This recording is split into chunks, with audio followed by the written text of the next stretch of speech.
Howdy, howdy. Let's get rowdy indeed. G'day in the comments. Welcome, everyone, to the NRL Fantasy Bros Sunday Showdown. I'm Dyl, that's Stu. We are the Fantasy Bros, and we've partnered with GameDay Squad to bring you all you need to know to succeed in the GDS Rugby League Sunday Showdown, a massive competition, brand new to GameDay Squad. It is a $5,000 cash prize up for grabs, which I'm sure plenty of people already know, but make sure you get your friends involved as well. Mate, an absolute weekend of upsets, both for NRL and then plenty of GDS squads as well. I've already had a bit of heartbreak in some of my teams. The Warriors broke that 17-game losing streak, who Sif Kanga did say on Wednesday, we've got to keep some faith there. Unreal effort. And then the Green Machine as well. They overcame a bit of a late onslaught from the Bunnies to secure a victory over in the West. And, well, you predicted a lot of points being scored over in the West in Perth there. And way over 100 points were scored in those couple of games. So that was unreal to see. Mate, welcome, Stu. How are you feeling after that roller coaster of Thursday, Friday, Saturday so far? Yeah, those that tuned into the Wednesday night show, firstly, g'day, Dyl. G'day, everyone. Thanks for tuning in once again. Sif Kanga, of course, is here first. Look, those that tuned in on Wednesday would have seen the success I had in the Classic competition, finishing first, and the half very quickly. I think I'll want to get through around the grounds this weekend on Wednesday pretty quickly because, the team definitely isn't doing as good unless there's a late Sunday miracle.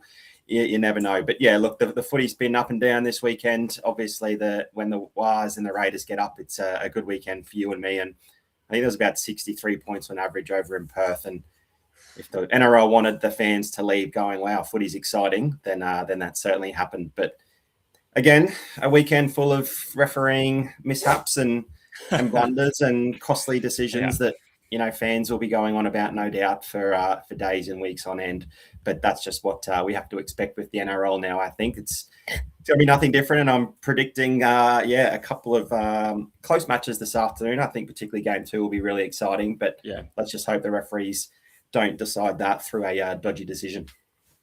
Yeah, look, we're already getting into our whinge section straight away with a bit of a whinge about referees, but I think that's been the topic of conversation for a lot of our group chat in particular over the last couple of nights with some really dodgy calls happening and a bit of a tough one. But let's get straight into our whinge and then we'll jump back into a couple of our giveaways that we've got for today. My big whinge is Harry Grant.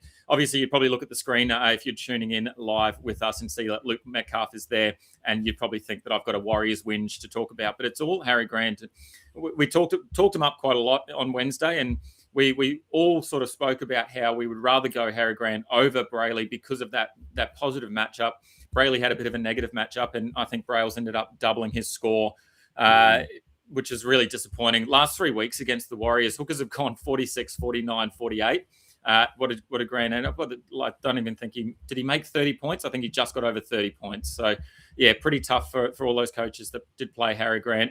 He looked good early on. I think he was on about 20 points in about 15 or so minutes, and I thought, we're in for all money. But unfortunately, he couldn't get it done. A lot of missed tackles, a couple of silly penalties, which was, I think, the night for the Storm in general. They struggled quite a lot with some missed tackles and silly penalties to get the Warriors into some good attacking areas. But it really hurts with that Brayley scoring 60 plus points. For any coaches that stuck well to Brayley, good on you, mate. Touch on Nico Hines, and then you're the one that put in the Luke Metcalf one there. So I'll leave Luke Metcalf over to you.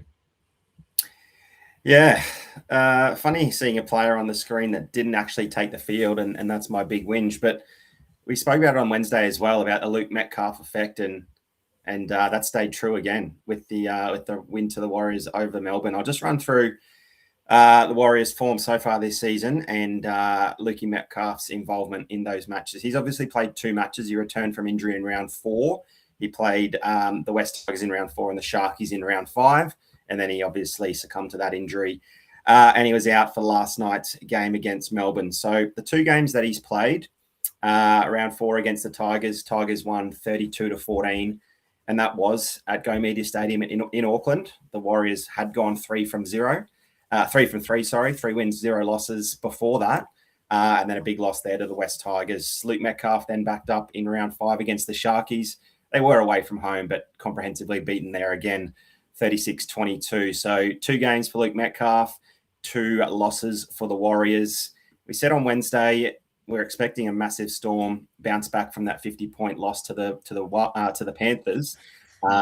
This meant loading up on Melbourne Storm players meant that we just thought we were going to run into gold. So, the likes of Harry Grant, Jerome Hughes, Joe Chan, I know was pretty popular for some, particularly if they went there after Noah Martin was moved to the bench late as a result of Ricky Roulette. But yeah, everything just looked like a Melbourne Storm comprehensive win, given that the form that the Warriors were in. But it's all the Lukey Metcalf situation here. He didn't take the field, and what do you know? The Warriors win again, 38-14 over the Storm. So that's 4 wins from 4 matches without Luke Metcalf.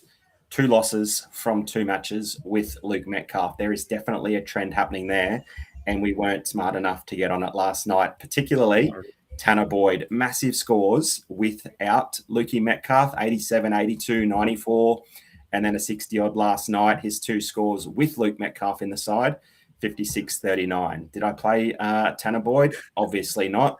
Definitely not. Melbourne Storm matchup. Everything just pointed to, no points for the Warriors players, everything for the Storm. Got that absolutely, completely wrong. So it's my whinge at Luke Metcalf. And if I could find a picture of his hamstring, I probably would have put that up there on the screen because that's the big responsibility there. I guarantee if he took the field last night, Melbourne win comfortably. Harry, Jerome Hughes all go off, and you and I will be sitting here going, we're geniuses. Not to be.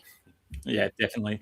Definitely. I did see XRP earlier in the day post his Diamond Chan that he played for a total of 8 points. I'm not sure what competition he played it in, but commiserations to XRP and anyone else that played Joe Chan. I did only play him in my under-24 side, but I think his score will stay in my under-24 side because we had a couple of other injuries and some really low scores there with Jai Gray in particular. Scoring very little. And I think he was owned by about 80% of under 24 sides. So he will probably drop out. Nico Hines is a bit of a tough one to swallow as well. The Sharkies sort of had a really tough game against the Roosters. I thought it was going to be a little bit easier than what they sort of threw up. And Nico Hines, I think he's really didn't have too much involvement in the game. It was quite disappointing to see him sort of letting Trindle take a lot of control. And even when the game was on the line, Hines sort of stepped back a little bit and didn't really get his hands on the ball that much, which is a bit of a shame. I know that a lot of coaches would have played him and probably they've played that 3 combination of Cleary, Hines and Hughes over someone like Jaden Campbell today, knowing that they could play him in the Sunday Showdown. So, a bit disappointing there. All 3 halves, really, if you played all 3, pretty disappointing across the park. Cleary was not as usual best either because of that Bulldogs win. Alrighty, so look, let's move on from the wins. Let's get into some positives now. Let's go straight into our giveaway, and you've got a juicy giveaway for all of our listeners, our viewers today. Do you want to talk us through the way that it's going to work? Yeah, absolutely. We'll give this a crack today, and we'll have a look at it over the next couple of weeks and see how things go. But basically, we want to get a bit more of the community involved for at least that first 20 minutes of the game, where you and I sort of watch it and give our take and sort of commentate the play and talk about some of the stats that are being put up. So if there's a nice shift and a line break and a tackle break and a try, we can sort of go through and calculate how many points that was for, particularly some of the newer players and aren't quite sure how the scoring works. And while they're watching live, we can give our view of, how that sort of happened and what the GDS points results were. But to make things a little bit more exciting and to maybe help some sides out for the second game, we want to give away a couple of pretty handy cards for game 2, simply by getting the viewers to comment who they think is going to score the first try of the game. So that way people can hang around in the chat and cross their fingers every time their player touches the footy, whether it's 2 meters out from the line or 80 meters out from the line.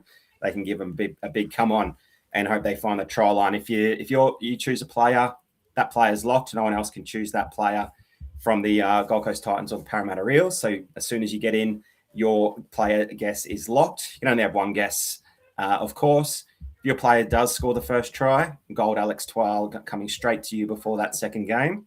Okay. And then if you don't get the first try scorer, but your guy happens to score second, there's a silver Dyl Lucas there that you might take next week. So I hope that was clear. If not, Dyl, you might want to summarize in a sec. But anyone in the chat at the moment, you've got free reign, really, to nominate your first try scorer. And if they can get the job done, there's an Alex Twal gold card coming straight to you. Yeah, definitely. I love this. Something a little bit different. I want to touch on us making some comments in game and talking through the points that are scored at each player. I think it really summarises how our brains work when we're watching footy. I know I'll sit there and I will literally calculate in my head when a line break's made and a try and work out exactly what my player's about to score and know that that's the number of points that are coming up. So that's how we sort of watch our footy. So we'll be doing exactly that just out loud instead. And Sif Kang has jumped straight in with a Dom Young first try scorer. Now, it's only the first game that we're talking about. So it's the Titans up against the Eels, mate. So we'll give you another chance to have a crack at a first try scorer from the first game. So the Titans Eels. Talking about the first game, let's jump straight into the team lists, and then we'll start talking through some of the players that we really like, both across the two games. So look, the team list obviously dropped about an hour ago. We got about 20 minutes till kickoff. The only major change was Curtis Moran going into the side with Cleese Haas dropping out. So I think there was early news today that was going to happen. So that's really the only major change there. Does that change anything for you? Does that mean that maybe someone like Tino sort of has a little bit more workload, or are we pretty set on who we're looking at in terms of our front row, our middle forwards? Yeah, no, I think the Titans pack is pretty worthless at the moment. There's not a lot of value in there. Tino, yeah, maybe he's been getting a fraction better each and every game, but he's going to want to have a 9 out of 10 performance for us to even consider him in future weeks. I think maybe a slight bump for him, but I think there's plenty of other guys that we can find in the middle forward position and not have to look for any Titans.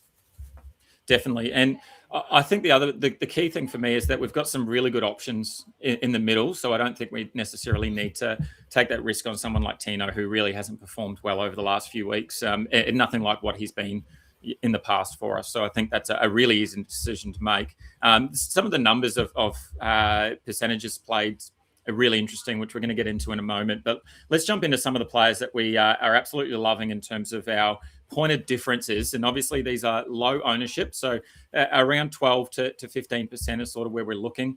The big one for me is AJ Brimson. It's obviously quite a difficult task to bring Brimson in because he's playing, he's listed as a fullback in GDS, but he's playing in that centres. He's obviously been moved there after some pretty dismal performances where he's only averaging 26 GDS points across the first 5 rounds of the competition. In fact, I think he scored 4 points last week against the Broncos in 80 minutes. So we're definitely not chasing last week's points in terms of someone like AJ Brimson. But it's been quite a tough watch for him, really. He's a player that in the past, I think he's been a bit of a fantasy stud, and we've gone to him on a number of occasions, and he's really delivered. But it's a tough one today. I think that the thing for me is that the Eels have allowed an average of almost 50 GDS points to left centres, 47.6. It's the second easiest matchup for left centres this weekend. They've allowed McLean, Sully, Leo, some really big scores around the 50 to 70 mark. So I think there's an opportunity there. It's just the hard thing is that fullback tag in GDS, and we've got players like Dream Buller, Keanu Kinney in the same team, and even Josiah Papali'i on the opposite side of the field, where they're probably a little bit better in terms of their opportunity and their floor as well as the ceiling compared to someone like AJ Brimson from what we've seen so far. Is he someone that you're keen to take a punt on based on some of those numbers, or is it really a set and forget across those 3 fullbacks that I've just listed? Yeah, no, he's not a punt for me this week, although he does make for a really good sort of Sunday Showdown player just because we've seen his floor, and a lot of people will be turned off by that. We do know that he's a quality footballer. He just needs those couple of game-breaking moments where he can turn a pretty average 25, 30-point score into a massive 50 or 60, and that provides a massive difference on another player that might not go so well. Also on a Sunday Showdown, I think you can slot another winger or a centre into your bench position. During the regular round, I think we do want to go for the fullbacks, given that we get a bigger ceiling out of them. But when you want to beat everyone else in the competition, you need to get a little bit different. And it's blokes like AJ Brimson that can have massive blow-up games. It just means that when he does score a 4, like he did last week against the Bronx, you're a bit disappointed thinking that you don't really have much of a chance. But then you can look at some of your Newcastle Knights and West Tigers players and maybe even make a few changes there because, look, you get no prize for second. We're all trying to get first for the next number of months. Although you say that, if someone that has already qualified does win, then it does go to second place. So you're not playing off for second necessarily, but obviously as we get deeper into the season, there's going to be some opportunities where a second place team in the Sunday Showdown may qualify for that final series. Look, we've seen a pretty couple of big games from Adam Aho so far this season. He's had a couple of really good blow-up games. He's still only owned at 12%. I just had a quick look again. I've refreshed. That's slightly increased to 16%. Again, it's a tough one because we've got some really great players that we can be playing in our edge position this week. Is someone like Ho a player that you're keen on based on what you've seen so far? Although the Titans have not been good really in terms of any of the games that they've played. He's been a shining light. Is that someone that you're keen on? Or again, are we pretty standard across what we're playing at the moment? No, I am keen on him. Maybe that was my 12 to 16% when I threw his gold into my side. No, I do like him. Yeah, again, someone that can be a bit of a game breaker. We saw the back end of the round 4 game against the Dragons where he combined with Jaden Campbell to score 2 late tries. He scored 98 points, and I didn't have him in my Sunday Showdown that weekend. He also scored a nice 54 last week without a try, without a try assist, without a line break. Made the 5 tackle breaks and 7 the previous week. So averaging 6 tackle breaks in the last couple of weeks is pretty good. He's obviously getting a bit more confident. Jaden Campbell knows that he's a weapon outside of him, and he'll be using him as often as he can. So, yeah, I do see plenty of upside in Ho, and because there's so many good options in the middles and the edge forwards, and like you said, at 16%, he's definitely a bit of a gamble that I am willing to take. And I think it comes down to strategy at the end of the day. It's such a tough thing. We've only had sort of a small experience with the Sunday Showdown, but it's really difficult to think about, do we play that point of difference, or do we just look at putting a lot of salary on some players that are highly played and look for that salary pod? So, yeah, for me at the moment, he's not in my side because I've got another point of difference and I'm playing a lot of probably highly owned players and looking for some salary there. So, yeah, it'll be interesting as the weeks go on. I think I'm going to become a little bit more focused on taking some risks, but at the moment I think I'm playing pretty straight bat and just looking for some opportunities where I see a bit of a matchup difference maybe. But yeah, let's move on and talk about some salary pods because there's some really good options here. Last night when I was having a look at some numbers, Dom Young was the most owned player at 74. It's come back slightly. We've got another player in particular that's taken over that. But 74% of teams are really keen to get Dom Young in the side, and I can understand why. He's on an 8 try streak at the moment for the Knights. The Knights are playing some really good attacking footy, which is the complete opposite to what we saw last year. They were averaging 2 tries a game, and they've pumped that up big time this year. So is Dom Young someone that was straight into your team, or was that a sort of a second look, knowing that we've also got Greg Marshall on the other side of the field that can have a really big game as well, and it just takes a couple of line breaks, maybe a tackle break from Greggy Marshall, and really he's in the game. Yeah, no KP on the left there obviously can be a bit make things a bit harder for Greggy Marju when KP's, the chief playmaker down there on the left-hand side. And that's when we've seen Greggy Marju have his big blow-up games. There's no surprise Gagai and Dom Young have had big performances without KP in the side. And yeah, Dom Young first into my team really just because of his try-scoring record. When he has a little bit of space, he's just so quick and he just puts his head down and goes for that try line. And he's only had 1 tryless game this season so far, and that was a 22-point performance there against the Warriors. So there is obviously a pretty low floor that comes with Dom Young, but he can score a hat-trick as well. He scored a hat-trick against the Doggies, ran for 269 metres. So you're getting a very, very small floor, but a very high ceiling as well with someone like Dom Young. So if the whole competition is going to be playing Dom Young, I think he's a great, bit of a salary pod and throw a diamond in there if you're not using him in your week-long competition, because why not? If he does get that blow-up score, then you get a handful of points more than anyone else in the competition because you went the higher rarity. Yeah, and just looking at the numbers as well, the Eels are allowing 45 GDS points to the left winger versus 31 to the right winger. So numbers-wise, it looks like it's a opportunity for Greggy Marju, but I don't think that might necessarily be the case. As you said, I think KP is going to have the lack of KP is going to be a big influential factor on that. I was interested to see that the second highest player, most owned player, was Mitchell Moses with 76%. It's now increased, 72. It's now increased to 76. So again, there's some opportunity there. He hasn't really been playing that well in terms of GDS standards and even probably real footy, to be honest. He's sort of taken a back seat to a few other players, and we haven't really seen the Mitch Moses in the past. Is that, again, just you're looking to go with the numbers and we're pretty keen to get some salary on him? For me, it's going to be someone that I'm probably not going to waste too much of the salary on. I know that he's highly owned, but I'm happy to just play a silver and bank those points that he gets, knowing that everyone else is going to do that, because I just don't think his ceiling's that high at the moment. And I think there's some better options in the halves, particularly I think Fletcher Sharp on the other side of the field this afternoon against the Tigers, I think is going to have a big game as well. So for me, I think Mitch Moses is going to be one of those players that I just play that silver and move on. Is that the same with you? No, I'll be playing a higher rarity. He's had 4 really tough matches against the Tigers, Panthers, Broncos, Storm, where he's averaged below 40 points. He's had one pretty easy game against the Dragons, scored a 73, kicked 5 goals, didn't even get a try assist or a line break. So he can beat up on some pretty poor opponents, and he's not going to get much of a worse opponent outside of the Dragons, who he's already played, than the poor Gold Coast Titans. So yeah, look, I think this afternoon's match is going to be a bit closer. Yeah, there might be plenty of points, but I think the West Tigers are definitely a better defensive unit there than the Gold Coast Titans. So that's why I like Mitchy Moses. If he can get a try assist or 2 or even score himself, he hasn't scored this year, and he is a halfback that can find the try line. He can accumulate fantasy points in every single category. So if he's going to do it at some point this season, I'm backing him in to do it against the Gold Coast Titans.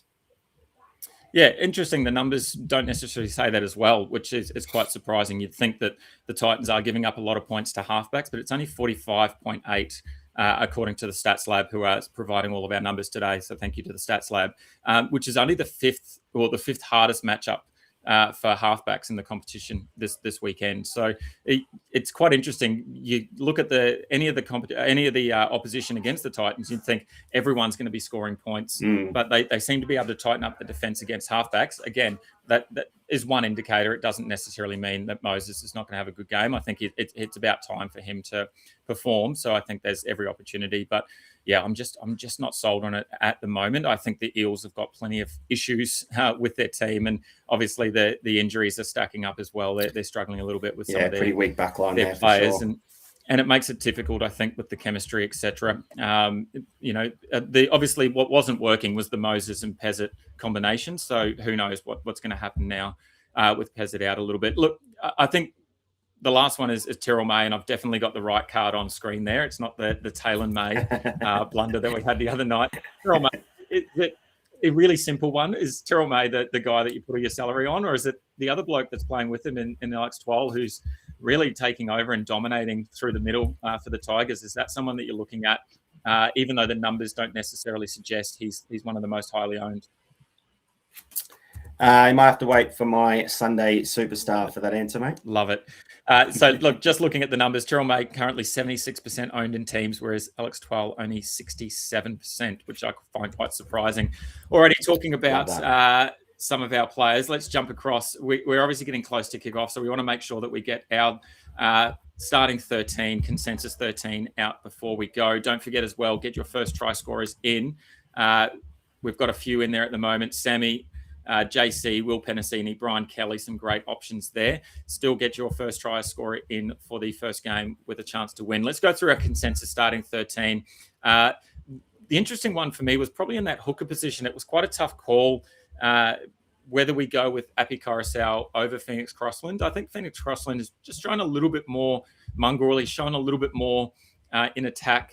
I think Appy's sort of played within himself a little bit as well lately. So I'm happy to take a little bit of a punt on someone like Phoenix Crossland, and hopefully he has that big game. I think I haven't played Appy since he was goal kicking throughout the last season. That was because of the Adam Dewey injury. Obviously, we don't have that, so he doesn't have those goal kicking duties. So that's probably why I've gone with someone like Phoenix Crossland. Is anyone there on our board with our starting 13, mate, that you think is might not be who other people are playing, or is it pretty standard across most competitions?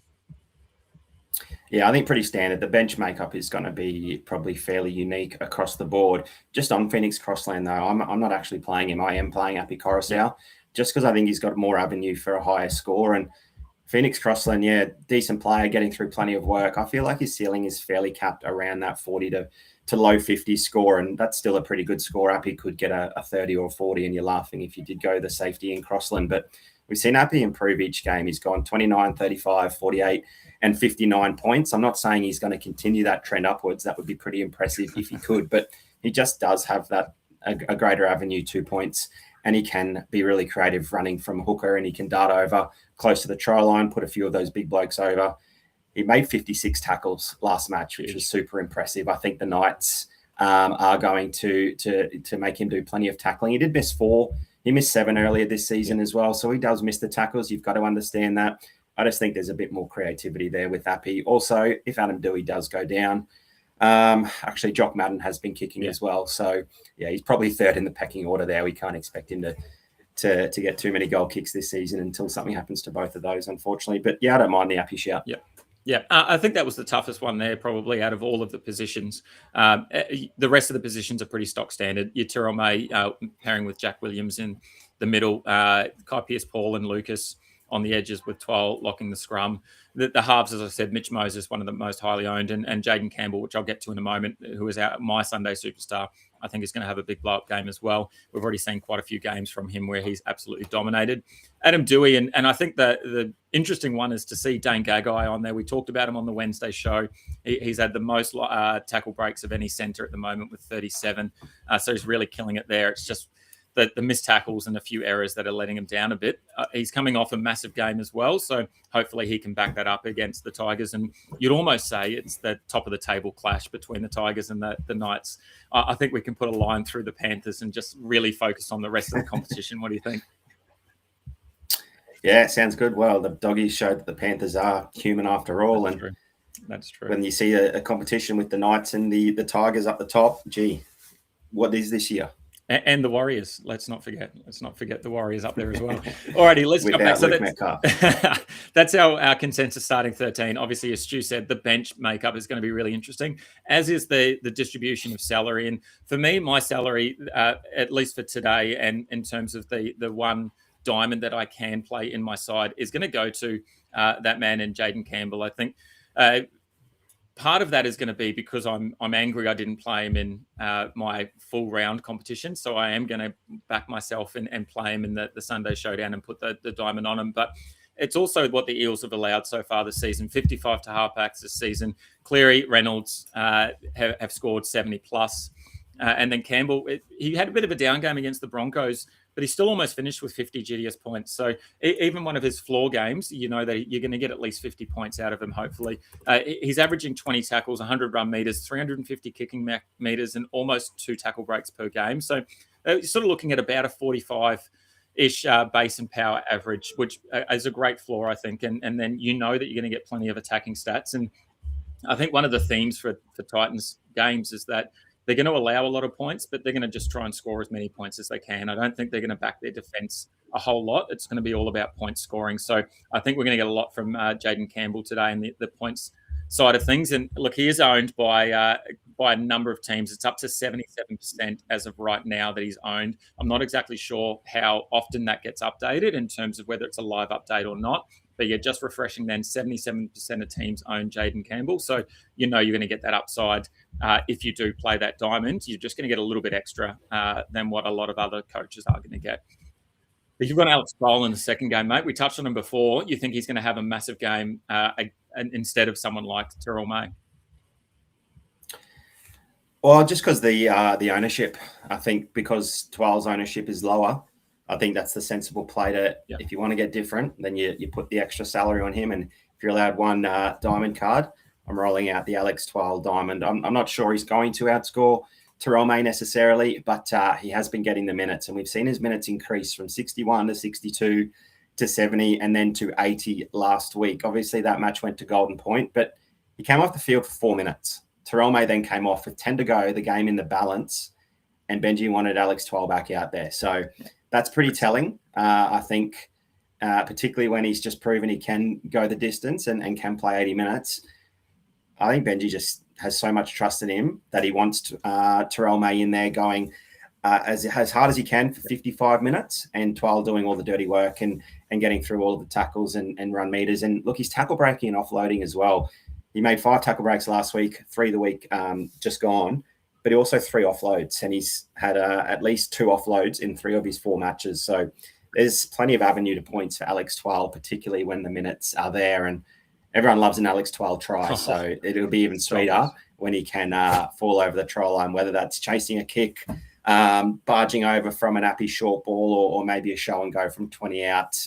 We haven't seen it very often, but definitely excited to see it again. So, yeah, love the Alex Twal shout. And, yeah, I'm surprised that he's quite below Terrell May in terms of percentage played. Yeah, that's what I found quite interesting out of all of it. As I said, 67% Alex Twal, and whereas Terrell May 76%. So that's really interesting. The game has kicked off over at CommBank. Looks like a beautiful day there, which is great to see, and plenty of people in the crowd, which is awesome. We'll get to some comments there.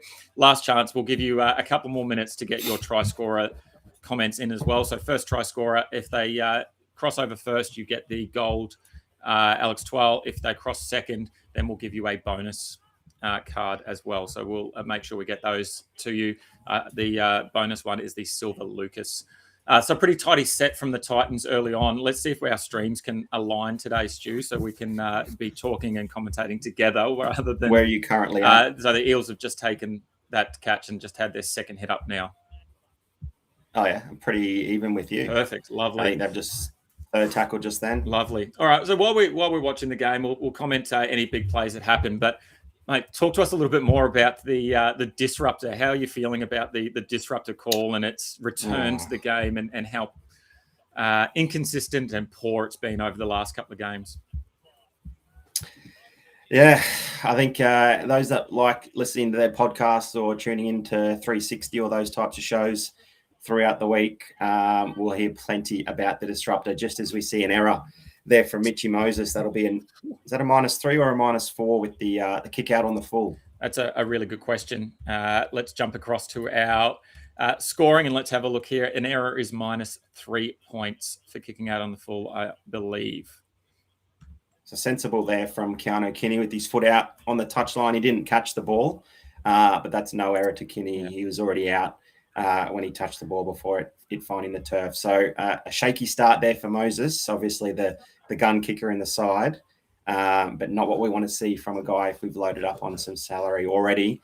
Maybe a little bit of confidence lost with his kicking radar, and already -3 as the Titans are on the attack. But Bowie Fermor has spilt the ball behind him, and Brimson thought he was a bit of a chance to sneak through there. And Pod Hunters would have been pretty up and about if that one was called play on. And wouldn't they be upset as well if Bowie Fermor was ruled to have had the ball stripped from that man, Mitchy Moses?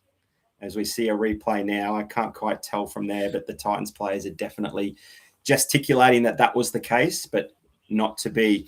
The disruptor, yeah, look, I hate the word. I've seen plenty of discourse in the group chat over the last couple of nights to get my full of the disruptor. Yeah. So it's something that's annoying for the fans, leaving the fans a little bit head scratching, and it's determining the outcome of games really.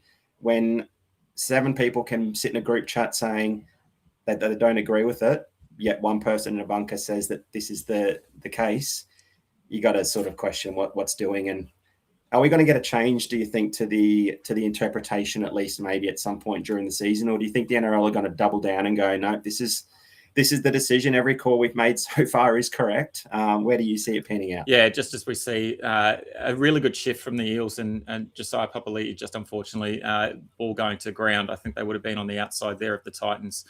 Really nice pass from Jackie Williams before then. I find it quite difficult. I think you're right. The bunker is having a lot to say about it. And I think part of it, as we see Adokar making a break down the sideline, breaking 2 tackles. So the couple of points there, 6 points for the 2 broken tackles, looking for a good spot. Another big shift, the bounce pass, which we saw work last night for the Warriors a couple of times with the Eels on attack here at the 5th and final. Moses with a little grubber through. And it's gone dead. I think it's going to be a 20-metre tap. What I find quite difficult is that the bunker almost at times, as you said, we can see something and the bunker sees something completely different.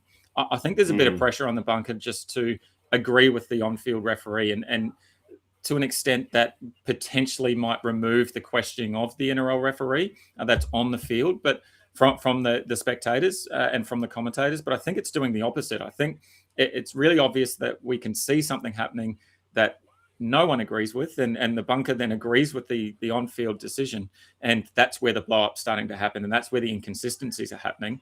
And I feel like a couple of those, particularly in that Broncos-Cowboys game, they were called because of that first call that happened, and that there was a flow-on effect that they had to call everyone after that. And then because of that, then they had to call Robert Toyers last night as well. And then there was another one that it just became this really snowball effect where if they had left the first one, then I don't think we would have had this issue, and I don't think we would have needed to have this discourse about the inconsistencies around the bunker, the referee, and that call. So yeah, I think that I probably feel like the NRL are pretty stubborn in the way they talk about rulings and the way they talk about referees. I think it's going to be that they remain strong and that they say, yeah, we're going to back our referees to make that call. The disruptor is going to stay, and this is what it's going to look like. And that if you jump, even though you're 5 meters away, you're trying to stop your opponent from making a catch. Which it's turning into a little bit of like NFL, where they throw their hand up for a safe catch and a fair catch, and no one can touch them. I think, and maybe that's where we go. Maybe to avoid all this inconsistency, we get a hand up and may as well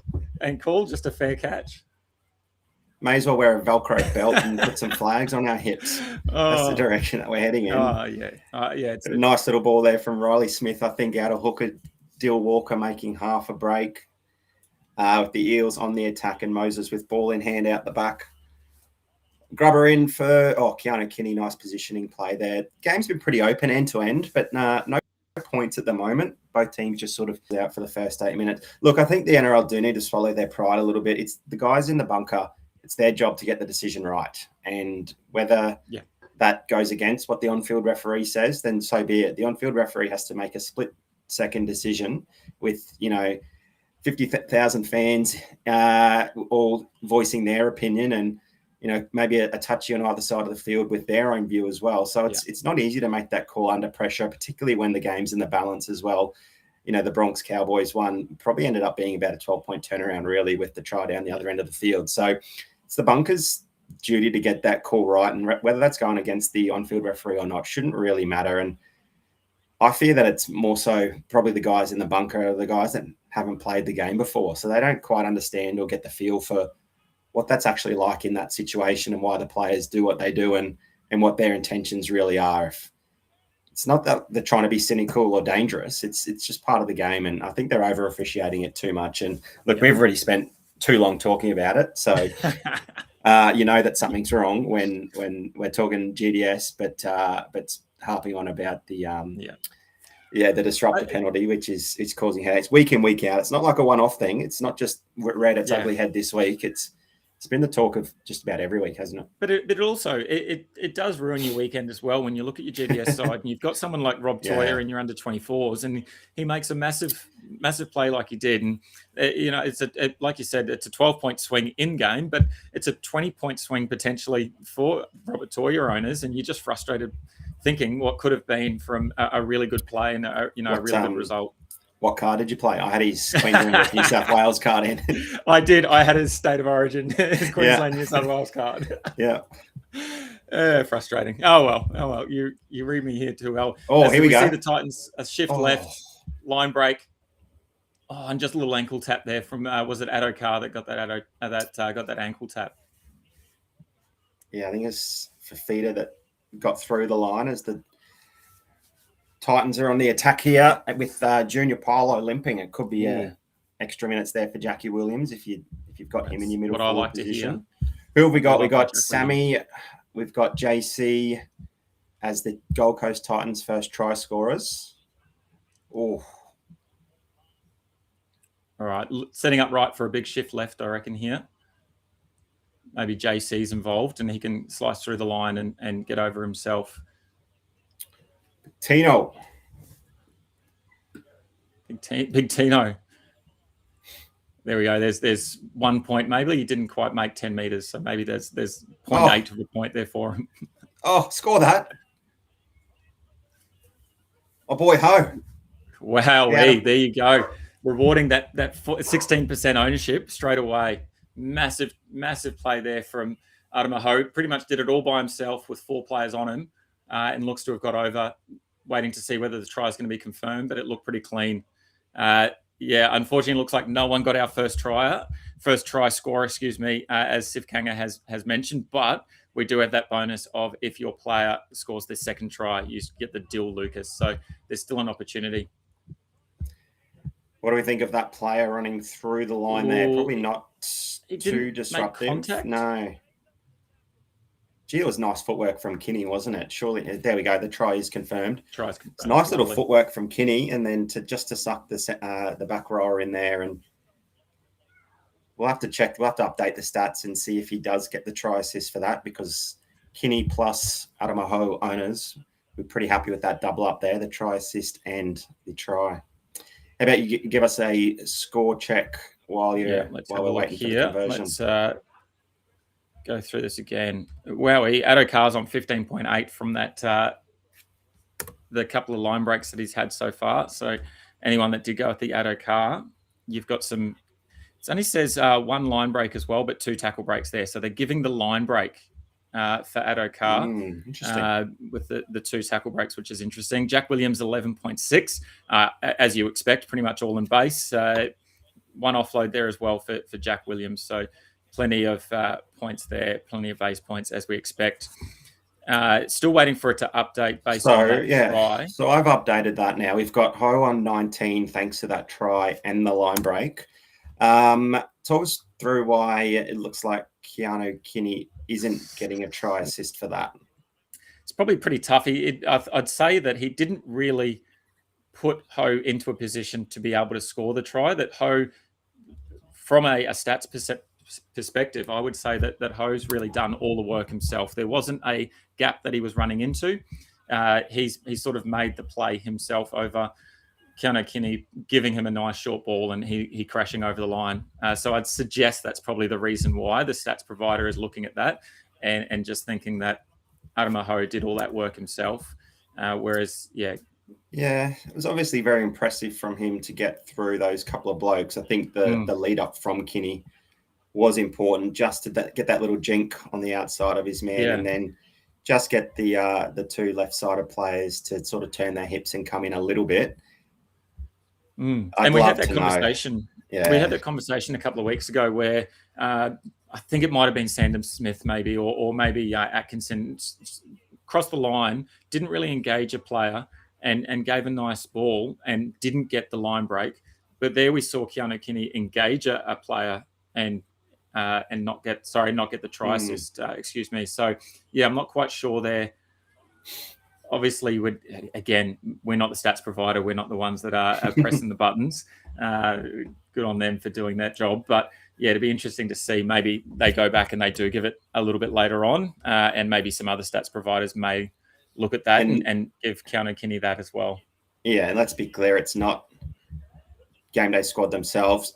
As we say, Keanu Kinney, he will get that try assist. I'll tell you that much. And is that Brimson there as well? And that is AJ Brimson as well. There you go. Wow, the Titans are on fire. How good is that from the Titans? It must be a bit of poetic justice here. I'm down on the Gold Coast for the week and a little bit of a Gold Coast fan.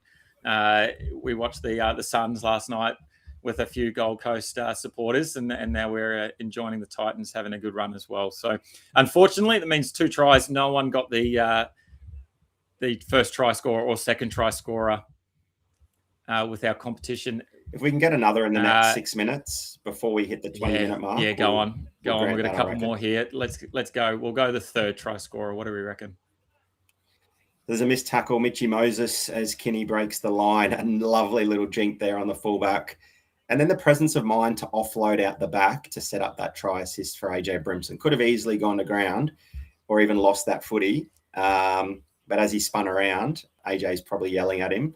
And the Gold Coast Titans look good. They got Campbell, Kinney, Brimson, when those guys are on, they can do anything. And they've probably got the mentality of, well, if we concede 30, we'll just score 32 and win the game. And he did that same move for the first try, but with his other foot. He did it from left to right for the first try, and then from right to left on Mitchy Moses there to get on his outside. And he makes it look super easy. I would guarantee most people would not be able to do that. You go outside now and go and have a crack at bouncing off your right foot and then bouncing off your left foot.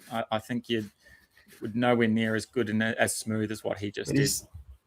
And he's doing that in the space of a phone box as well. That you stand in a phone box and Keanu Kinney will get outside you in the space of a phone box. Is there any phone boxes Isn't that anymore? Isn't that a funny expression? That there actually is. There's one, you know where the KFC is? Yes. Up near me. There's one on the opposite side of the road. It's still there. I actually saw a bloke standing in there a couple of weeks ago.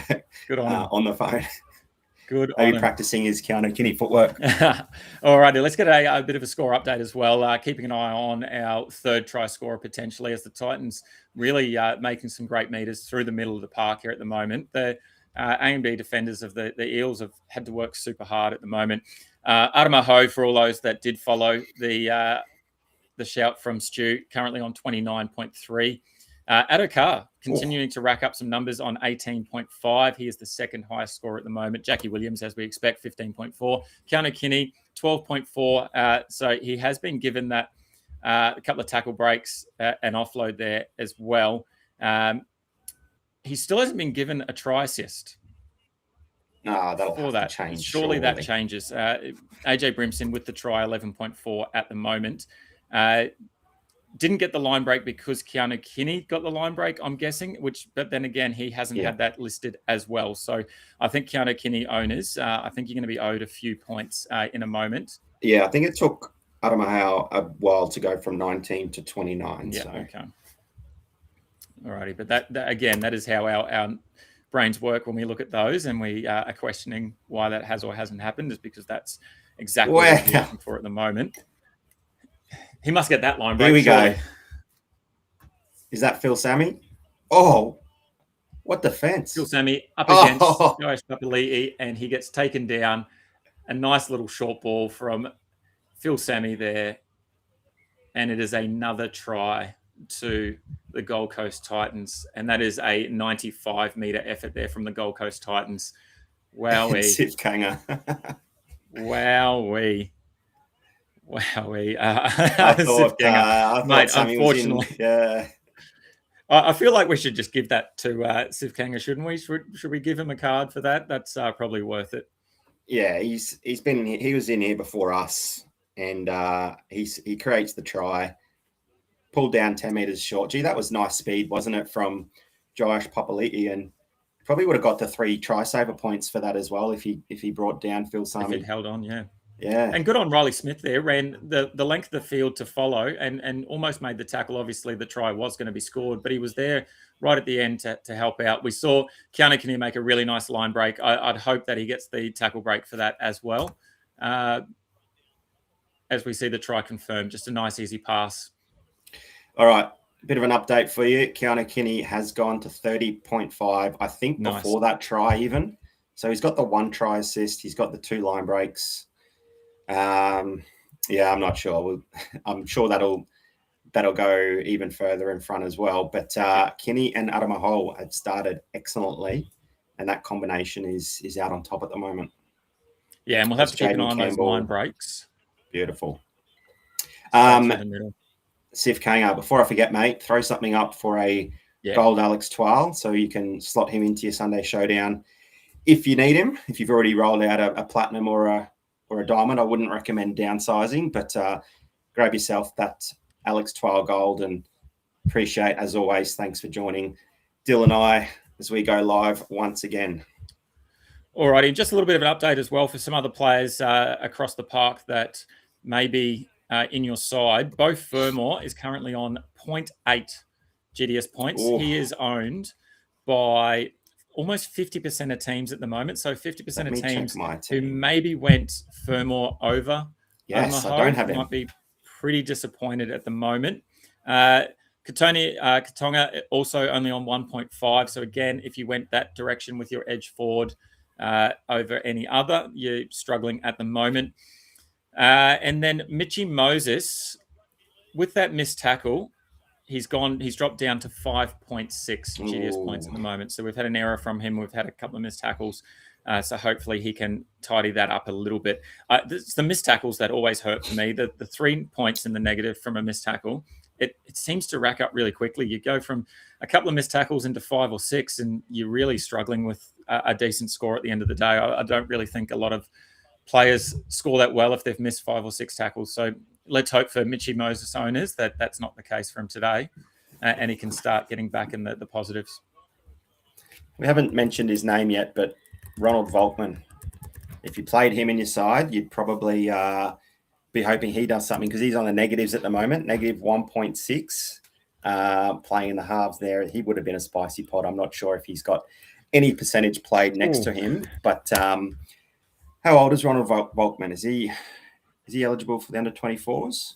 He might be, so that might have been a look in that competition as well. I can't even see him on page 2. He's been played by no one in the FantasyBros Sunday Showdown, according to the Stats Lab, and he's been played by 5.6% of teams in the under 24s. So could have been a very super pod, maybe, if that. He made a tackle, 0.7 now. There you go. Lovely work. And he may get past Jai Gray if he gets through the full 80. Stop it. Oh, no. Alrighty, the Eels finally on attack. I think this might be the first time that they've been inside probably the 40-metre line inside Titans territory. Really, we haven't really other than that early grubber kick that was overrun. Yeah, and another error. Too much there. Ronald Volkman with a hospital pass, which has dropped. Pretty simple one. Looks like Mitchy Moses got a pretty big hit on him, but he's got back up pretty quickly there. There you go. There's another -3 points, Mitchy Moses. You called it early with that kick out on the full with his first touch. He hasn't really regained any confidence yet. Missed tackle, and then now another error from him. I think, he's been sitting around those 2 points early after 20 minutes. Obviously, there's plenty of time to be able to get those points back, but we're going to need a special effort from Mitchell Moses. But look, the benefit is 76% of teams have played Mitchell Moses at the moment. So that's fair. Yeah, well done to those 24 that haven't, or have those 24 got someone like Isaiah Katoa still in there? Potentially. It looks like if we have a look just purely based on halves, the first one that is not playing this weekend is Tom Dearden, owned by 9% of teams. So we've still got Fletcher Sharp, Jock Madden, Lachlan Ilias, Sandon Smith, and then Tommy Dearden, 9.4%. Jerome Luai, 7.3%. Tanner Boyd, 7.3%. So what's the... I guess it's tough if you've accidentally left. Say that again, sorry. What's the Jock Madden percent? Jock Madden is 36.4% of teams at the moment. So it's a little pod shout there. I think that obviously the top three, Fletcher Sharp 62, Mitchell Moses 76, and Jaden Campbell 77. Yeah. Mel, welcome. Mate, it's never too late. G'day, Mel. Mel's arrived. She's forgot that it was an early start from the NRL. It's at 1:30 kickoff for the FantasyBros Sunday Showdown. G'day, Mel. Hope everything is going well. Had an unreal opportunity last night to win some cards with her AFL, pick the top scorer as well. So it was great to see everyone getting involved there. So keep an eye on all of Mel's stuff over on X. She loves to give away cards just as much as we do. Unfortunately, Mel, you missed our giveaway in the first try scorer, but no one got it this week. We might continue that next week as well. It'll be great to see a few more involved. Yeah, we'll maybe give a bit more warning on the Discord. We'll put a little post up and get a few more eyeballs on the Sunday Showdown show, because that was pretty exciting. Sif Kanga was riding Phil Sami home for about 40 meters before he just got tackled 10 meters before the line, and a cheeky little offload for a try assist, but not the try. As Keanu Kinney is limping a little bit, looks okay, but a little bit sore, it might seem. Once again, the Titans on attack. They've gone the short side. Last play, AJ Brimson looked to have dropped that, but maybe he held on. it doesn't matter anyway. It's wrapped up, and that is a changeover. Probably just not enough space down that side. Probably better to put a kick in there. Although it seems like a lot of teams are pretty keen to run the ball and go down the short side and see if there's some space there with the winger obviously dropping back for the bomb or the kick through. They feel like there might be some space down that side. We saw that a couple of times over the last few games.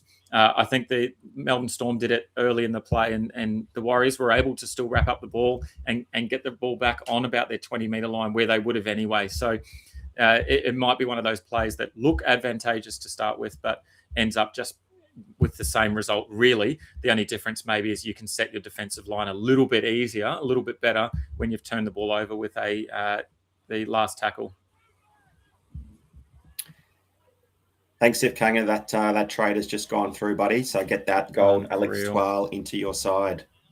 Unreal. And a little thing there from Mel for the NRL, making sure that we're keeping an eye out for Magic Round. There's going to be something special happening over on her X and no doubt on Discord as well. So if you aren't already, make sure you get involved in Discord and Mel's Misfits X, where she can give away some Unreal cards. I know they had an AFL one for Gather Round, and that was a pretty awesome one from the GameDay Squad guys as well as from Mel. So I'm pretty keen to get around with the NRL one. And no doubt we'll do something big for Magic Round. I'm pretty disappointed I don't have tickets yet, but we might just have to get involved down at the Caxton, and hopefully we can see a few people out and about in some GDS absolutely. Or some Fantasy Bros gear as well. That'd be great to see. Oh, sounds great.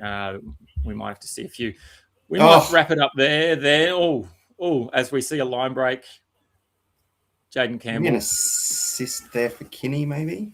Jaden Campbell looked like he had a bit of space to run through, and he just ran straight into Papali'i as the touched. I'd say touched. Yeah, good. All right, we might stick around just for this Titans attacking set, and then we might let's do it. Head off after that. Remembering that our next show is next Sunday, the 19th of April. It will be a 1:30 p.m. start, so it's an earlier start, and we are going to have XRP on board for that one. So we've got a special guest next week as well. So it'd be great to see XRP out and about. We've been keen to get him on board for a bit of a chat for the last few weeks, and so he's going to have a chat there. Is that Tino that's just off after the first 25 minutes? Yep. So it's a pretty decent knock from Tino as we see the Titans get a bit of a run on here. It's tackle 0, so they've got plenty of opportunity inside the 20. Hopefully they can use all their tackles and set it up really nicely. Mofo getting the ball out of half and having a quick scoot. Following up on the right there, Jaden Campbell, long ball. Well read by Josh Adokar, which is nice to see. I've had a whinge earlier in our group. You and your wingers jamming in. I've had a gut full of wingers jamming in. Just, mate, I feel like I need to be a wingers coach. I can just be a specialist wingers coach, and it's very simple. Do not leave your pill. As we see another player jamming in, giving some space. I'd say that's a penalty there. Alrighty, we might wrap it up there then. Unfortunately, the Titans going to get it done there. A really good start from the Titans, 18-0, 13 to go in this half. Looking like plenty of attacking footy available, and I feel like it could be a big score. We just need to see some points from the Eels. And just maybe a quick wrap-up of where those points are with GDS, if you like, Stu, as we finish up here. Yeah, absolutely. Let me give that one final refresh. And let's hope that Keanu Kinney has been rewarded. He certainly has. 48.7 Keanu Kinney, 1 try assist, 2 line breaks, 1 line break assist, 4 tackle breaks, 137 run meters. So should get comfortably past 50 in the first half. Adamaho, 31.3. Josh Adokar doing nicely for a winger, 24.3, not in my side. Phil Sami after that nice break and try assist, 23.3. Jackie Williams, 21. Jaden Campbell just on the 20. Who else is relevant? Mitchy Moses. Scroll. Uh-huh. Where is Mitchy Moses? Mate, he's not even on the board anymore. Ronald Volkman, 0.5. So he somehow managed to lose 0.2. Moses, 6.87. So definitely not a good half for those with some salary on Mitchy Moses like yours truly. But definitely nice for Kinney and Adamaho. Fortunately for me, we've seen a little bit more from Beau Fermor. I did play Beau Fermor. He's now up to 13.9. So Thank you there, Bowie. Hopefully we can get a bit more out of you as well. I did only play the silver on them. Yeah. Alrighty, let's wrap it up there. Thank you everyone for getting involved on the Sunday Showdown. Once again, we're going to come to you 1:30, so it's going to be an earlier time slot. We'll make sure we get that giveaway out early as well. So it'll be a first try scorer with the bonus of if your player scores second, you'll get something as well for picking that. As we see an injured player. Nasty injury there to Avadi, I think it might be. All right. Well played. Thanks for joining us once again, everybody. Good luck for this afternoon. Good luck, Dyl. Let's hope we got something good to talk about Wednesday night for the weekly show. All right. We'll see you Wednesday. Have a good one. See you guys. See you guys.